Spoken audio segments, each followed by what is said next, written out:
So this is a bit of a blueprint as to how to do a compare and contrast in a way. One of the kind of most fundamental building blocks of a type of critical analysis.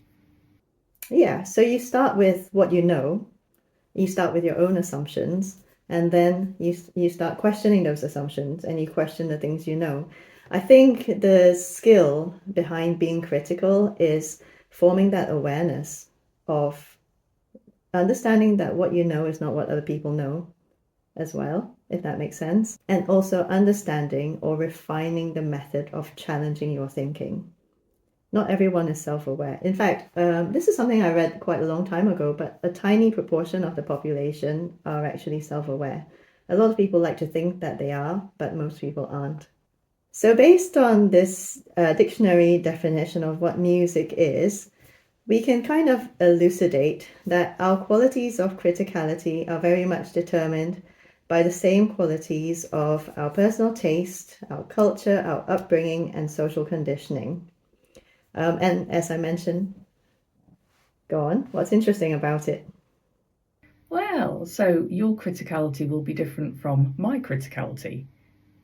Somebody from a very different kind of background will ask different questions, they'll have different beliefs and starting points and different ideas about how the world works, and that will affect how they come to interpret anything they interact with. So, like a research experiment or an article they're reading, a manuscript or a book, or whatever theories they're working with.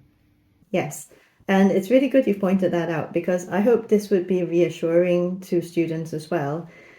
Just because you don't think the same way that someone else does, you know, say during your seminar discussions and situations like that, or even in group work, doesn't mean that you're wrong. It doesn't mean that you know less. It doesn't mean that your opinion is less valid. It just means you have a different point of view. A very valid and helpful point of view, because to understand something properly, you have to see it from lots of different perspectives. Yes, you do. And, you know, it can be quite difficult to be assertive about kind of speaking that truth if you're a relatively shy person. But it's really important to try and do that anyway, isn't it? As much as you can. And through the process of discussion, challenging each other, we become more and more aware of our qualities, of how critical we are, how we see the world.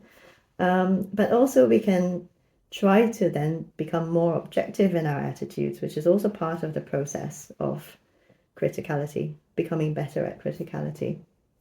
Yeah, so you're saying that once you acknowledge what our backgrounds bring to our own analysis, we can also say that it's in itself can have limitations.